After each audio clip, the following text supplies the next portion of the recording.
Hello दोस्तों, मैं सुरुचि BPSC Gurukul 1 में आपका स्वागत करती हूं।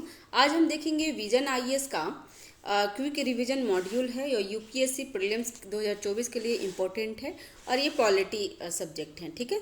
और इसमें टॉपिक है संघीय कार्यपालिका का टॉपिक 1 है। और तो स्टार्ट करते हैं। इसमें क्या है इम्पोर्टेंट, राष्ट्रपति और उपराष्ट्रपति। चैनल पे नए हैं तो चैनल को सब्सक्राइब कीजिए, लाइक कीजिए, शेयर कीजिए। कोई त्रुटि रह जाती है या फिर कोई सजेशन देना चाहते हैं तो कमेंट बॉक्स पे आप हमें दे सकते हैं, ठीक है। तो स्टार्ट करते हैं। राष्ट्रपति क्या होते हैं? तो राज्य का औपचारिक प्रमुख होते हैं। और अनुच्छेद कितने में है? तो 52 में है, ठीक है। और ये राष्ट्रपति क्या होते हैं? तो प्रथम नागरिक होते हैं तथा एकता, अखंडता और एकजुटता का प्रतीक होते हैं, ठीक है। और उपराष्ट्रपति क्या होते हैं? तो वरीयता के क्रम में दूसरा सर्वोच्च पद है। और वरीयता के आधार आधिकारिक क्रम में क्या है? राष्ट्रपति के बाद आते हैं, ठीक है। और उसके बाद होते हैं प्रधानमंत्री, मंत्रिपरिषद और भारत का महान्यायवादी। तो देख लेते हैं आगे में भारत के राष्ट्रपति के बारे में पढ़ते हैं। अर्हता क्या क्या है? तो भारत का नागरिक हो, 35 वर्ष आयु पूर्ण कर चुकी हो। ध्यान दीजिएगा, यहाँ पे भारत का नागरिक बोल रहा है। कितने सारे पीवाईक्यू में आपको मिल जाएंगे कि ऑप्शन में रहता है क्या कि भारत में जन्मा नागरिक हो, तो नहीं, इसमें सिर्फ लिखा हुआ है संविधान में कि भारत का नागरिक हो, ठीक है। आयु कितना है? तो 35 वर्ष पूर्ण हो चुकी हो। लोकसभा के सदस्य के रूप में निर्वाचित होने के लिए पात्र हो। ध्यान दीजिएगा, यहाँ पे राष्ट्रपति के लिए लोकसभा में सदस्य के लिए पात्र होना चाहिए, ठीक है। निर्वाचित होने के लिए पात्र होना चाहिए। भारत सरकार या राज्य सरकार के अधीन अथवा उक्त सरकारों में किसी भी नियंत्रण में किसी स्थानीय या अन्य प्राधिकरण के अधीन कोई लाभ का पद पर धारण नहीं किया हो। अनुच्छेद 58 में लिखा हुआ है। और पद की शर्तें क्या है? तो राज्य या संघीय विधानमंडल के किसी भी सदन का सदस्य ना हो। यदि ऐसा सदस्य राष्ट्रपति के रूप में निर्वाचित हो जाता है तो यह समझा जाएगा कि उसे उस सदन में अपना स्थान राष्ट्रपति के पद ग्रहण करने की तारीख से रिक्त कर दिया है, ठीक है। लाभ का कोई अन्य पद धारण नहीं करेगा। किराए के भुगतान के बिना अधिकारित निवास राष्ट्रपति भवन के हकदार होगा। परिलब्धियों और भत्तों संसद द्वारा निर्धारित को उसके कार्यकाल के दौरान कम नहीं किया जा सकता है, ठीक है। अभी देख लें कार्यकाल क्या है। तो पद धारण के कितने हैं? तो 5 वर्ष तक है, ठीक है। 5 वर्ष से पहले पद से हटाया जाना, ये क्या होता है? महाभियोग होता है। देख लेते हैं, उपराष्ट्रपति को लिखित में त्यागपत्र दे देते हैं। तो 5 वर्ष से पहले पद से हटाया जाना क्या क्या हो सकता है? तो ये लिखित रूप से क्या करते हैं? अपने त्यागपत्र को उपराष्ट्रपति को देते हैं, ठीक है। और केवल संविधान की अतिक्रमण, ध्यान दीजिएगा, महाभियोग हर किसी पे नहीं लग सकता, सिर्फ राष्ट्रपति पे लगता है। और किस लिए लगता है? तो संविधान की अतिक्रमण पर महाभियोग का प्रक्रिया द्वारा हटाया जा सकता है। अनुच्छेद 56 में दिया गया है। और ध्यान दें कि महाभियोग कहाँ से लिया गया है? तो ये यूएसए से लिया गया है, ठीक है। महाभियोग की प्रक्रिया अनुच्छेद 61 में है। अनुच्छेद कितने हैं? 61 में महाभियोग की प्रक्रिया। महाभियोग का आरोप संसद के किसी भी सदन में, ध्यान देंगे, किसी भी सदन में, अगर उपराष्ट्रपति का होगा तो सिर्फ लोक राज्यसभा में होता है।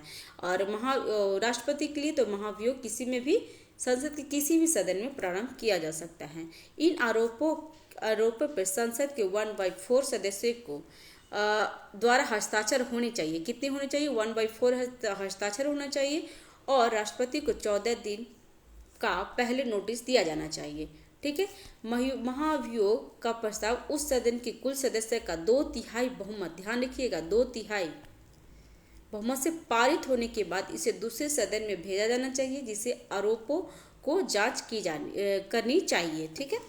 पहले इसमें इसमें जो बात है, इंपॉर्टेंट बात है इसमें क्या है कि 14 दिन पहले राष्ट्रपति को बताया जाएगा कि आप पे महाभियोग लाया जा रहा है। और क्या है? तो सदन में जितने सदस्य हैं उसका 1/4 हस्ताक्षर होनी चाहिए उस लेटर पे। और 14 दिन पहले बताया जाना चाहिए कि, और ये क्या है? तो महाभियोग किसी भी सदन में स्टार्ट की जा सकती है। और महाभियोग का प्रस्ताव जो सदन में कुल सदस्यों का कितनी बहुमत से पारित होनी चाहिए? तो 2/3, ठीक है। राष्ट्रपति को ऐसी जांच में उपस्थित होने और अपना प्रतिनिधित्व रखने का अधिकार होता है। यदि दूसरे सदन के अनुसार भी आरोप सही है और वह कुल सदस्यों को 2/3 बहुमत से महाभियोग के प्रस्ताव को पारित करता है तो राष्ट्रपति को ऐसे पद के पारित होने की तिथि से पद को छोड़ना होगा, ठीक है। जो कि अभी इंडिया में महाभियोग किसी भी राष्ट्रपति पर नहीं लगाया गया है।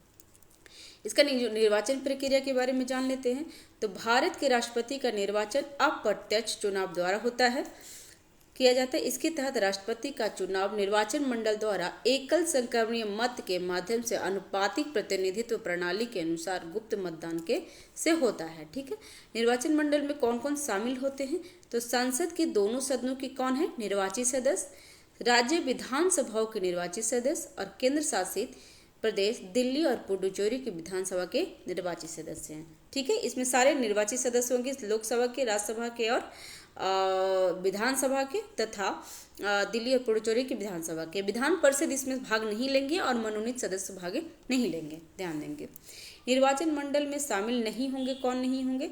तो लोकसभा, राज्यसभा और राज्य विधानसभाओं के तथा दिल्ली और पुडुचेरी विधानसभाओं के मनोनीत सदस्य भाग नहीं लेंगे। राज्य विधान परिषदों के निर्वाचित सदस्य और मनोनीत सदस्य, ठीक है, क्योंकि राज्य विधान परिषद हमारे देश में ओनली 6 स्टेट में है। ठीक है, इसीलिए विधान परिषद इसमें शामिल नहीं होते हैं। चुनाव का तरीका क्या क्या है जान लेते हैं। निर्वाचन मंडल के प्रत्येक सदन को केवल एक मत पद दिया जाता है। मतदाता को मत देते समय अनिवार्य रूप से उम्मीदवारों के नाम के आगे 1 2 3 4 आदि अंकित करनी वरीयता को दर्शाना होता है। ठीक है, इसका आशय है कि मतदाता उतनी ही वरीयता अंकित कर सकता है जितने उम्मीदवार चुनाव लड़ रहे हैं।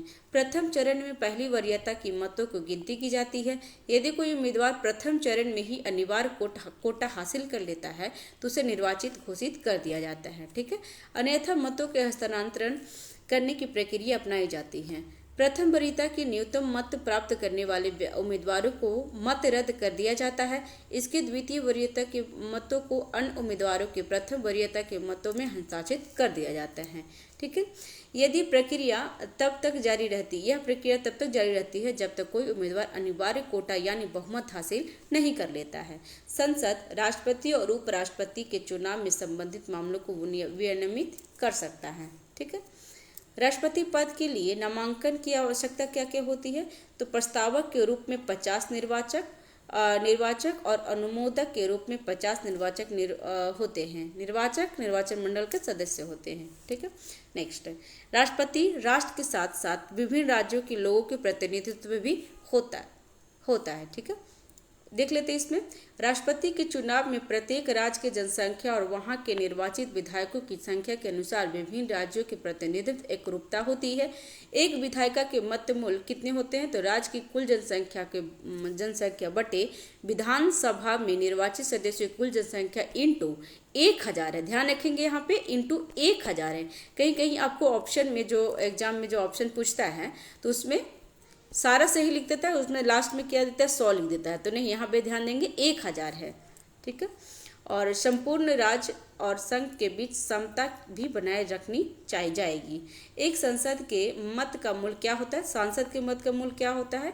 तो सभी राज्य विधानसभाओं के निर्वाचित सदस्यों के लिए नियत मतों की कुल संख्या बटा संसद के दोनों सदनों के निर्वाचित सदस्यों की कुल जनसंख्या। ठीक है, सफल उम्मीदवार पूर्ण बहुमत से जीतता है, इसलिए उसे मतों का एक निश्चित कोटा हासिल करना होता है। वैध मतों की कुल संख्या को निर्वाचित होने वाले उम्मीदवारों यहाँ केवल एक उम्मीदवार की संख्या में एक जोड़कर प्राप्त संख्या द्वारा भाग दिया जाता है। तत्पश्चात प्राप्त भागफल में एक जोड़कर मतों को निश्चित कोटे का निर्धारण करते हैं। निर्वाचित होने हेतु निश्चित कोटा क्या होती है? तो वैध मतों की कुल जनसंख्या बटा 1 + 1 = 2 + 1। ठीक है, नेक्स्ट, राष्ट्रपति के पद के रिक्त होने के कारण क्या होता है? तो क्या क्या कारण है जान लेते हैं। 5 वर्ष कार्यकाल समाप्त होने पर, महाभियोग द्वारा पद से हटाए जाने, मृत्यु व त्यागपत्र अथवा किसी पद धारण करने के लिए अयोग्य हो जाने और बीमार या भारत में अनुपस्थित रहने के कारण पद रिक्त माना जाता है। ठीक है, इसमें राष्ट्रपति के रूप में कौन कार्य करेगा? तो जान लेते हैं। कार्यकाल समाप्त होने से पहले चुनाव कराया जाना चाहिए। यदि किसी वजह से चुनाव में देरी होती है तो वर्तमान राष्ट्रपति पद पे बना रहता है जब तक उसका उत्तराधिकारी पद ग्रहण नहीं कर लेता। नया राष्ट्रपति चुने जाने तथा उपराष्ट्रपति पद धारण करता है पद रिक्त होने के 6 महीने के भीतर चुनाव कराने होते हैं। कितने? तो 6 महीने। उपराष्ट्रपति तब तक पद धारण करता है जब तक राष्ट्रपति अपना कार्यभार फिर से नहीं संभालते, तब तक उपराष्ट्रपति कार्य करते हैं। नोट, राष्ट्रपति का पद रिक्त है तो उपराष्ट्रपति पद धारण करता है। अगर उपराष्ट्रपति का पद भी रिक्त है तो भारत का मुख्य न्यायाधीश या इस पद पर की पद भी रिक्त है तो उच्चतम न्यायालय या का उपलब्ध वरिष्ठतम न्यायाधीश भारत के राष्ट्रपति के रूप में कार्य करेगा। ठीक है, एक बार एग्जाम में आ गया था कि अगर राष्ट्रपति का पद रिक्त है और उपराष्ट्रपति का भी पद रिक्त है तो कौन राष्ट्रपति के पद धारण करेंगे? तो सुप्रीम कोर्ट के मुख्य न्यायाधीश। और अगर सुप्रीम कोर्ट के मुख्य न्यायाधीश पे नहीं है तो क्या होगा? तो सुप्रीम कोर्ट के जो वरिष्ठ न्यायाधीश होते हैं वो राष्ट्रपति का पद धारण करते हैं। ध्यान देंगे। राष्ट्रपति की शक्ति और कार्य के बारे में जान लेते हैं। तो कार्यकारी शक्ति क्या है? तो अनुच्छेद 53(1) में क्या है? प्रावधान किया गया है, राष्ट्रपति द्वारा कार्यकारी शक्तियों का प्रयोग स्वयं या अपनी अधीनस्थ अधिकारी मंत्रिपरिषद, अनुच्छेद कितने में है? 74 के माध्यम से किया जाता है। ठीक है, राष्ट्रपति क्या करते हैं? वो तो स्वयं या अपने अधीनस्थ मंत्रिपरिषदों के माध्यम से काम करते हैं। ठीक है, कार्यकारी शक्ति। सभी कार्यकारी कार्य औपचारिक रूप से उसके नाम पर किए जाते हैं, साथ ही वह अपने नाम पर आदेश जारी करने और उसे निष्पादित करने के लिए नियम बना सकते हैं। प्रधानमंत्री और अन्य मंत्रियों की नियुक्ति करता है। ठीक है, और जो दोनों पदों पर प्रसाद धारण करते हैं राष्ट्रपति के। भारत के महान्यायवादी की नियुक्ति करता है और उसका पारिश्रमिक निर्धारित करता है। महान्यायवादी राष्ट्रपति के प्रसाद पे पद धारण करते हैं। महान्यायवादी का आर्टिकल्स कितना है? तो 76। ठीक है, आर्टिकल्स। नियंत्रण एवं महालेखा परीक्षक CAG, मुख्य चुनाव आयुक्त और अन्य चुनाव आयुक्त, यूपीएससी के अध्यक्ष और सदस्य, राज्यों के राज्यपाल, वित्त आयोग के अध्यक्ष व सदस्य आदि की नियुक्ति कौन करते हैं? तो राष्ट्रपति करते हैं। वह प्रधानमंत्री के संघ के प्रशासनिक कार्यों और विधायिका के प्रस्तावों से संबंधित जानकारी की मांग कर सकता है।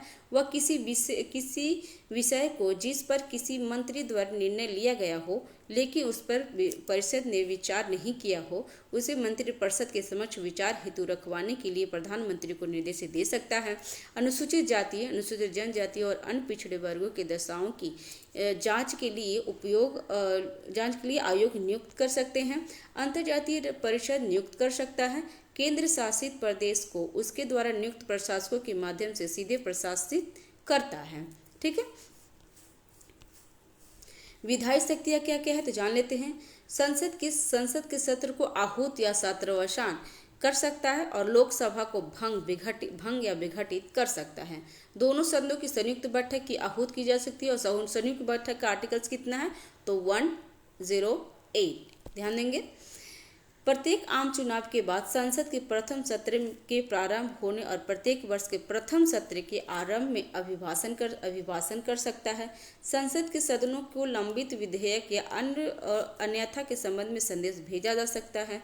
लोकसभा के अध्यक्ष और उपाध्यक्ष दोनों के पद रिक्त होने पर लोकसभा के किसी भी सदस्य को इनकी कार्यवाही की अध्यक्षता करने के लिए नियुक्त कर सकते हैं। इसी प्रकार जब सभापति और उपसभापति दोनों के पद रिक्त होते हैं तब सदन की कार्यवाही की अध्यक्षता करने के लिए राज्यसभा के किसी भी सदस्य को नियुक्त कर सकते हैं। कौन है? विधायी शक्तियाँ राष्ट्रपति की। राज्यसभा के 12 सदस्यों और लोकसभा के 2 सदस्य आंग्ल भारतीय सदस्यों को मनोनीत करता है। ध्यान देंगे, जो 2 आंग्ल भारतीय सदस्यों को जो मनोनीत करने का जो रूल था वो समाप्त कर दिया गया है 2020 में। ठीक है, ध्यान तब हो कि 104, हाँ आगे लिखा भी है, 104वें संविधान संशोधन द्वारा आंग्ल भारतीय वाले प्रावधान को निरस्त कर दिया गया है। कौन संविधान संशोधन बोला? तो 104वें संविधान संशोधन। संसद में कुछ प्रकार के विधेयक को प्रस्तुत करने के लिए राष्ट्रपति की पूर्ण स्वीकृति अनिवार्य होती है। उदाहरण के लिए भारत के संचित निधि का क्या है? तो 266 से व्यय करने संबंधी विधेयक या राज्यों की सीमाओं के परिवर्तन या नए राज्य का निर्माण करने वाले विधेयक पर यह क्या होता है? पूर्ण स्वीकृति अनिवार्य होते हैं। इसके लिए संसद द्वारा पारित किए जाने वाले राष्ट्रपति को भेजने वाले विधेयक के मामले में वह स्वीकृति दे सकता है, स्वीकृति को रोक सकता है, विधेयक को पुनर्विचार यदि धन विधेयक नहीं है तो हेतु लौटा सकता है। ठीक है, संसद की पुनर्विचार के लिए विधेयक लौटाने पर यदि संसद द्वारा उस विधेयक को संशोधन के साथ या बिना संशोधन के फिर से पारित किया जाता है तो राष्ट्रपति को विधेयक पर अपनी स्वीकृति देनी ही होगी। ठीक है, और राज्य विधायिका द्वारा पारित विधेयक के मामले में राष्ट्रपति के विचार के लिए राज्यपाल द्वारा सुरक्षित रखने पर राष्ट्रपति स्वीकृति दे सकता है और स्वीकृति रोक सकता है, राज्यपाल को निर्देशन दे सकता है तथा कि विधेयक को राज्य विधानमंडल के पुनर्विचार धन विधेयक नहीं है तो हेतु लौटा दें। राज्य विधायकों को पुनर्विचार के लिए विधेयक लौटाने पर राज्य विधानमंडल द्वारा विधेयक को फिर से पारित कर विचार हेतु पुनः भेजने पर राष्ट्रपति अपनी स्वीकृति देने के लिए बाध्य नहीं है। ध्यान देंगे कि जब संसद अगर सेम विधेयक को वापस राष्ट्रपति के पास भेजता है तो 24वें संविधान संशोधन द्वारा राष्ट्रपति को बाध्य कर दिया गया है कि वो सहमति देंगे ही। लेकिन राज्य विधानमंडल में जो राज्यपाल रखे रहते हैं विधेयक जो राष्ट्रपति के विचारार्थ में रहता है तो उसके लिए वो बाध्य नहीं है। ठीक है, उन विषयों पर अध्यादेश जारी कर सकता है। अध्यादेश जारी करने का कितने में अनुच्छेद तो 1, 2, 3 में ध्यान देंगे। और उन विषयों के मामले में संसद के पास विधायी शक्ति अनुच्छेद 1, 2, 3 बशर्ते संसद के दोनों सत्र में न हो तो तत्काल कार्रवाई करना आरंभ है अनिवार्य हो, साथ ही उसे संसद का सत्र आरंभ होने के 6 सप्ताह के भीतर अनुमोदित होना अनिवार्य है। कितने 6 सप्ताह ध्यान देंगे। राष्ट्रपति किसी भी समय अध्यादेश वापस ले सकता है। मंत्रिपरिषद के अनुमोदन के तहत ही अध्यादेश जारी और वापस लिया जाता है। इसका भूतलक्ष्मी प्रभाव हो सकता है। साथ ही संसद के किसी भी अधिनियम या यहाँ तक कि किसी अन्य अध्यादेश संशोधित या निरस्त भी कर सकता है। कर कानून में संशोधन या परिवर्तन भी कर सकता है लेकिन संविधान में संशोधन नहीं कर सकता। ठीक है, नेक्स्ट है उन परिस्थितियों की व्याख्या करने वाले एक विवरण जिसके लिए अध्यादेश द्वारा तत्काल कानून बनाना आवश्यक हो गया था संसद के समक्ष भी रखा जाना चाहिए। ऐसी शक्ति यूएसए और यूके सहित अधिकांश लोकतांत्रिक संविधान में देखने को नहीं मिलती है। तो ये जो अध्यादेश जारी करने का जो शक्ति है जिसके लिए हमारे राष्ट्रपति को महत्वपूर्ण उनकी शक्ति दी गई है जो यूएस और यूके में भी नहीं है। संसद के समक्ष सीएजी, यूपीएससी, वित्त आयोग और अन्य रिपोर्ट रखवाता है। अंडमान और निकोबार द्वीप समूह, लक्षद्वीप, दादर एवं नगर हवेली तथा दमन व दीव की शांति, प्रगति और सुशासन के लिए विनिमय बना सकता है। पुडुचेरी के मामले में भी जब विधानसभा को निलंबन या भंग कर दिया गया हो तब भी राष्ट्रपति विनियम बनाकर कानून बना सकता है। ठीक है, वित्तीय शक्ति क्या क्या है राष्ट्रपति का तो ये जान लेते हैं। राष्ट्रपति की पूर्व स्वीकृति से ही संसद में धन विधेयक प्रस्तुत किया जाता है। वह संसद के समक्ष वार्षिक वित्तीय विवरण रखवाता है। इसका अनुच्छेद क्या है तो 112 वार्षिक वित्तीय विवरण। क्योंकि संविधान में बजट का नाम नहीं दिया गया है, उसको लिखा गया है वार्षिक वित्तीय विवरण। ठीक है, उसकी स्वीकृति के बिना अनुदान की कोई मांग नहीं की जा सकती। अप्रत्याशित व्यय के लिए भारत की आकस्मिक निधि का अनुच्छेद क्या है तो 267 ध्यान देंगे। अग्रिम धन की अनुमति देता है।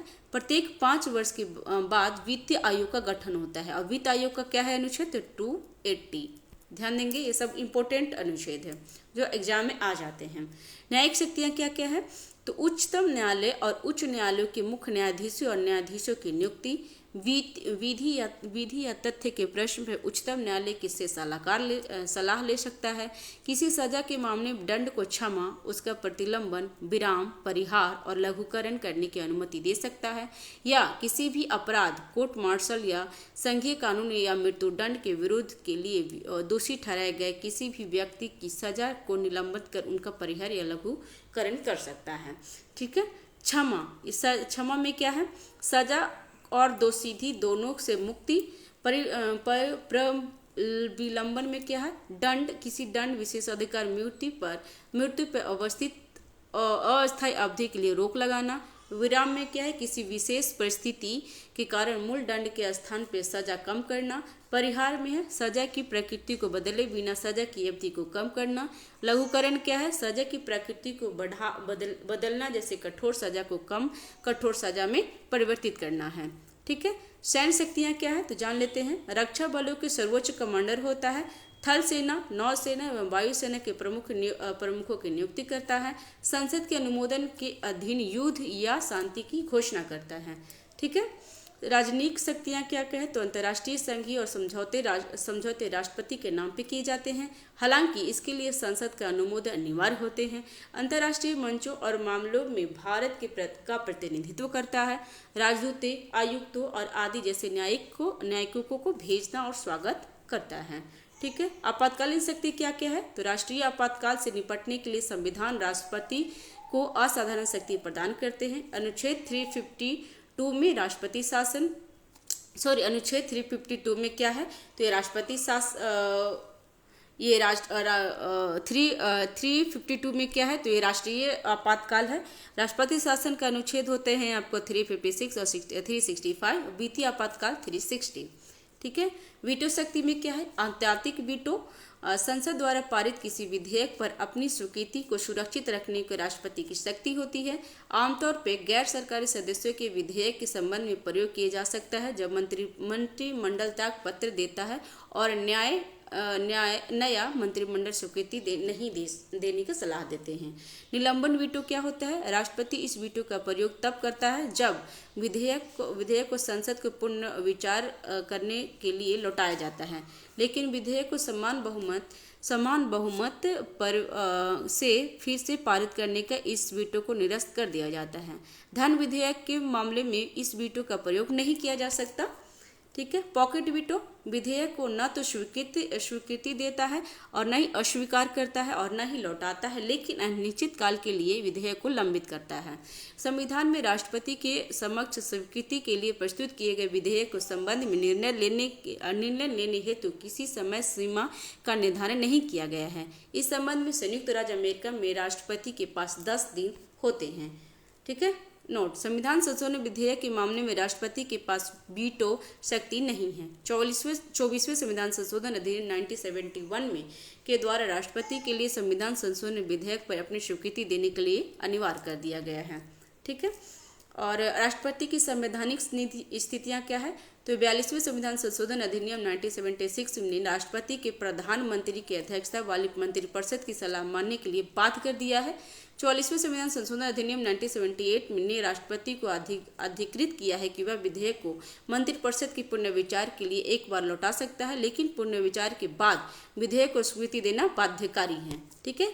राष्ट्रपति निम्नलिखित स्थितियों को अपने विवेक से अर्थात मंत्रियों की सलाह के बिना कार्य कर सकता है, जैसे प्रधानमंत्री की नियुक्ति करने में, जब लोकसभा में किसी भी दल के पास स्पष्ट बहुमत नहीं होता है, या जब प्रधानमंत्री की अचानक मृत्यु हो जाती है और कोई स्पष्ट उत्तराधिकार नहीं होता है, लेकिन लोकसभा में विश्वास मत साबित नहीं कर सकने की स्थिति में मंत्रिपरिषद को विघटित करने में, और यदि मंत्रिपरिषद अपना बहुमत सिद्ध करने में विफल हुए तो लोकसभा का विघटन करने में।